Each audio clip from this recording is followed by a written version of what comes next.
Assalamualaikum warahmatullahi wabarakatuh. Salam sejahtera buat semuanya.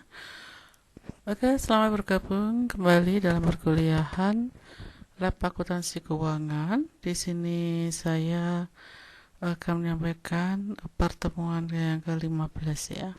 Jadi untuk pertemuan ke-15 ini studi kasus ya. Jadi kalau kemarin sudah diberikan contoh ya untuk studi kasusnya, cara mengerjakan. Nah, sekarang studi kasus yang kedua di sini silakan Anda kerjakan, Anda coba. Apabila ada kesulitan bisa ditanyakan pada dosen pengampunya masing-masing.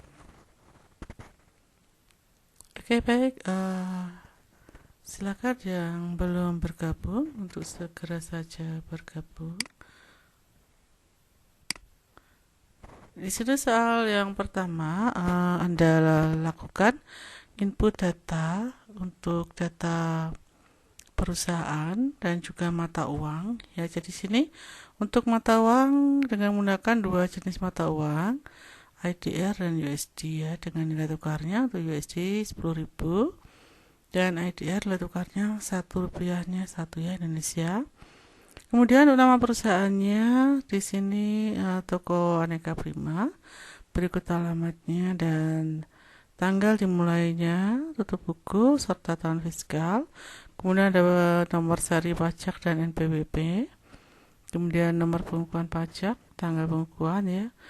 Lalu jenis usahanya dagang. Kemudian untuk KLU SPT-nya di sini 11001. Silakan bisa di input datanya dengan menggunakan accurate-nya ya. Oke, silakan direkam dulu datanya sebelum kita menginjak ke slide berikutnya untuk informasi soal selanjutnya.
Oke, untuk soal selanjutnya di sini syarat pembayaran pajak ya. Untuk syarat pembayaran pajak, di sini ada beberapa syarat pembayaran pajak. Nanti Anda masuk ke menu daftar lain ya. Jadi ada yang pertama syarat pembayaran pajak 2/15 N/30. Kemudian 5/20 N/30. Lalu 5/15 N/45, 5/10 N/30, 5/15 N/30, serta 3/15 N/45. Nah, ini beberapa syarat pembayaran pajak. Ya, di sini juga ada info pajak ya. Ada kode pajak untuk kode pajak BPN, kodenya T, keterangannya pajak penambahan nilai. Kemudian dengan nilai presentasinya untuk PPN 10% ya, dengan masing-masing pajak penjualan dan akun pajak pembeliannya bisa diatur. Kemudian ada setup pelanggan dan juga untuk metode pengiriman barang. Untuk pelanggan di sini tipenya datanya grosir, retail, umum dan import. Sedangkan untuk metode pengiriman di sini ada kurir, pickup dan mobil box ya. Bisa diinput juga melalui daftar lain. Kemudian daftar pelanggan di sini ada 4 ya, PT Prima, PT Stekom, CV Yoga Import dan CV Gema. Jadi yang ada saldonya di sini adalah PT Prima, PT Stekom, CV Yoga, sedangkan untuk CV Gema tidak ada saldonya ya. Oke, silakan bisa direkam datanya sebelum kita menginjak ke slide berikutnya.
Oke, slide berikutnya meliputi daftar pemasok. Ada 5 ya daftar pemasoknya, yaitu PT Samudra Indonesia, WD Derai, dan juga Udi Rahayu, CVEK Jaya, dan juga firma Kurnia Jaya. Oke, silakan bisa diinput, bisa direkam ya data untuk slide keempat nih ya. Kemudian juga ada setup persediaan barang untuk gudangnya, ada cadangan, center, dan utama. Kategori barangnya adalah jenisnya barang dagangan. Oke, silakan bisa direkam datanya. Sebelum kita masuk ke slide selanjutnya.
Oke, slide selanjutnya. Di sini daftar akunnya. Untuk daftar akun bisa diinput melalui persiapan mahir ya. Di sini Anda bisa masuk data akunnya, Anda masukkan, Anda input data akunnya. Untuk persediaan barang, di sini nomor akunnya 1200. Kemudian ada akun penjualan, masuk header 4 ya. Ada penjualan, retur penjualan, dan potongan penjualan masuknya headernya 4. Kemudian barang terkirim, di sini adalah akun persediaan barang. Kemudian harga pokok ini masuk beban ya, beban pembelian. Kemudian retur pembelian, di sini masuknya persediaan barang karena menambah input data pembelian persediaan ya. Kemudian akun biaya dan juga akun barang belum tertagih ya, maksudnya headernya 2, masuk catatan hutang ya. Kemudian metode persediaan di sini adalah FIFO. Oke, silakan bisa direkam untuk soal slide 5.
Oke, sudah direkam untuk beberapa akun yang ada di transaksi di sini ya. Selanjutnya slide pengaturan barang dan juga aktiva tetap. Di sini ada 4 jenis persediaan ya barangnya ya, ABCD dengan masing-masing kuantitas dan harganya. Untuk gudangnya sini dari gudang utama semua. Kemudian fixed assetnya ya, itu jenisnya berdasarkan umur fungsinya, berdasarkan golongannya ya, di sini sudah ditentukan kelompoknya ya, dengan penjutannya metode garis lurus. Oke, bisa silakan direkam untuk soal slide pengaturan barang dan fixed asset.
Oke, selanjutnya slide berikutnya menunjukkan jenis aktiva tetapnya. Di sinilah peralatan toko masuk golongan 1 ya.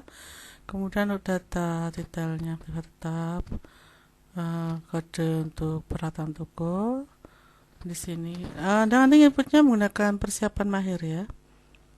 Jadi inputnya di sini menggunakan persiapan mahir. Atau pakai menu juga boleh, tidak apa-apa, masuk daftar detail ya, daftar aktiva tetap. Oke, silakan bisa diinput untuk daftar aktiva tetap ini yang detailnya. Anda input melalui persiapan mahir juga boleh ya. Oke, silakan direkam dulu.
Oke, transaksi berikutnya. Di sini menjelaskan beberapa transaksi ya dalam aplikasi Kuret. Bisa Anda input untuk transaksi pembeliannya di sini.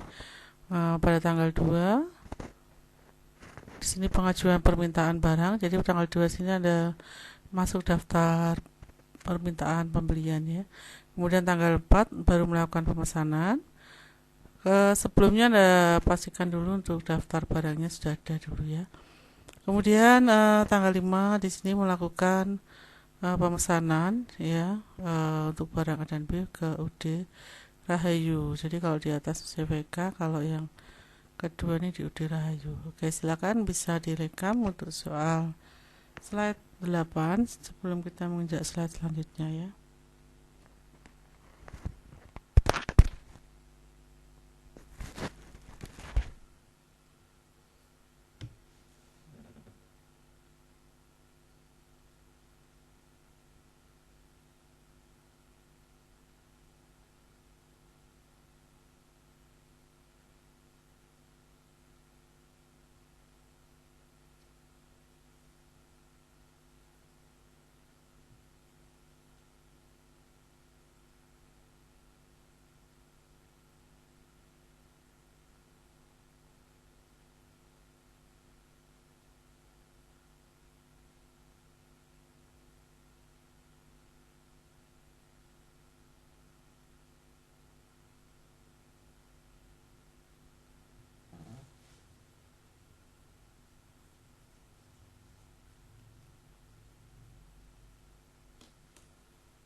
Oke, selanjutnya slide 9 di sini pada tanggal 5 pembelian barang dagangan secara tunai ya dari firma sebentar ya kepecet. Slide 9 di sini masih pembelian ya. Jadi pembelian barang secara tunai, jadi langsung bayar tunai ya dari firma Kurnia. Kemudian tanggal 7-nya barang yang dipesan dikirim ya ke perusahaan dari CVK. Kemudian tanggal 7 perusahaan menerima barang dari UD Rahayu. Lalu tanggal 9 pembelian dari PT Samudra tanpa syarat ya. Oke, silakan bisa direkam untuk soal slide 9.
Oke, slide berikutnya, tanggal 10 perusahaan menerima sisa penerimaan barang ya dari Udirayu. Kemudian tanggal 11 perusahaan menerima faktur yang harus dibayar pada tanggal 18 ya. Kemudian tanggal 12 perusahaan meretur barang dari PT Samudra. Lalu tanggal 14 perusahaan meretur lagi ya untuk CVK Jaya. Kemudian tanggal 20 pembelian barang dari UD Rayu, pembelian secara tunai ya, jadi langsung bayar barang A dan barang B jenisnya. Oke, silakan bisa direkam untuk slide 10.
Oke, slide selanjutnya ya, slide 11. Di sini transaksi pembayaran utang. Jadi tanggal 3 dilunasi utang untuk PT Dara Raya dan CVK. Tanggal 9 dilunasi utang untuk PT Samudra dan juga Firma Kurnia ya. Lalu tanggal 12 membayar utang pada CVK dan PT Samudra. Kemudian tanggal 20 membayar utang kepada Udirayu. Oke, silakan bisa direkam untuk slide 11 ya.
Oke, slide selanjutnya di sini transaksi penjualan ya. Jadi kalau tadi pembelian, sekarang transaksi penjualan. Nah, di sini tanggal 12 di pesan ya dari CV Gema barang A dan B. Kemudian tanggal 14 dijual kepada PT Stekom tunai ya, barang B dan D. Kemudian tanggal 14 barang yang dipesan dikirim ya oleh CV Gema. Kemudian tanggal 18 dipesan barang dagangan dari PT Prima, barang C, A, dan D. Oke, silakan bisa direkam untuk slide 12.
Oke, selanjutnya tanggal 19 Januari CV Gema melakukan retur ya, retur barang yang dibeli tanggal 12. Kemudian tanggal 22 perusahaan mengirim sebagian barang yang dipesan, jadi baru sebagian yang dikirim ya.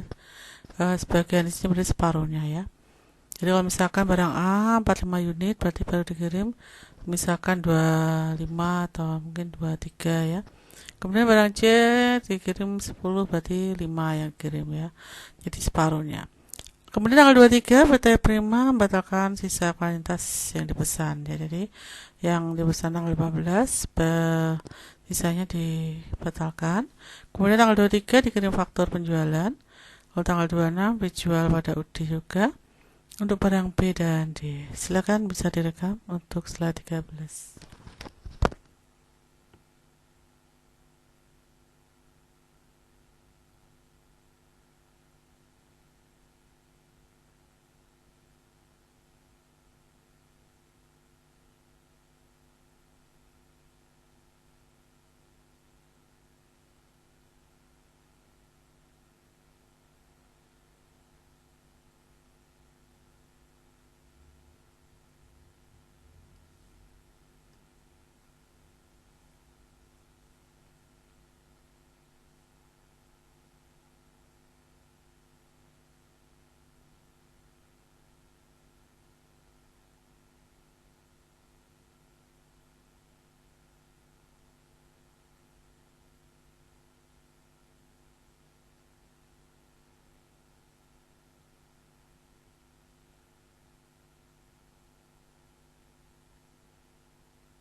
Oke, slide selanjutnya transaksi pembayaran piutang ya.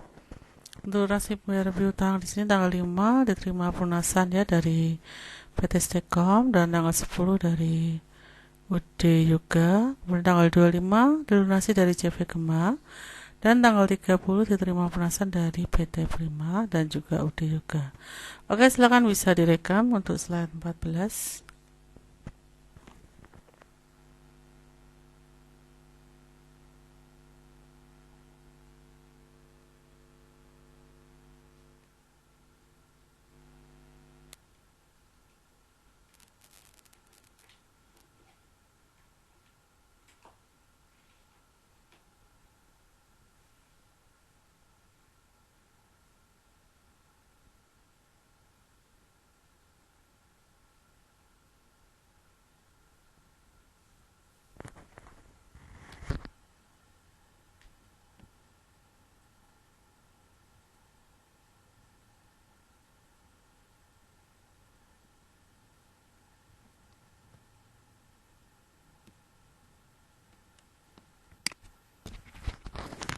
Oke, slide yang terakhir, transaksi penerimaan lewat bank. Jadi tanggal 3 Januari di deposito uang ke bank. Kemudian tanggal 8 diterima pembayaran ya lewat bank. Tanggal 12 diterima pendapatan bunga dari bank. Jadi ini transaksinya menggunakan cek ya, makanya cek langsung. Kemudian jurnal umumnya di sini tanggal 1 dibayar gaji pegawai, tanggal 5 diberi perlengkapan, tanggal 15 diterima pendapatan, tanggal 17 diterima pendapatan lain-lain, dan tanggal 25 dibayar biaya air dan listrik telepon.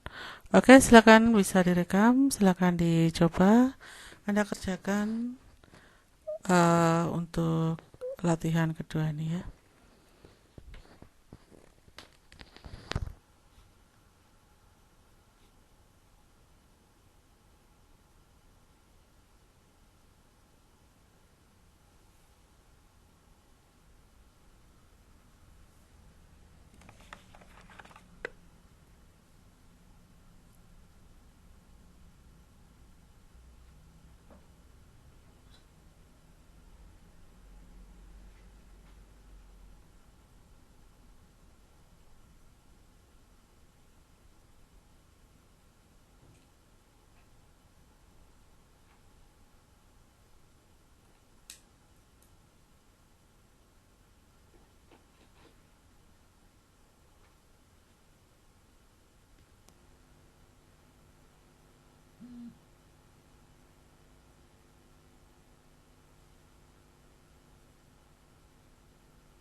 Oke, sampai sini untuk pertemuan hari ini.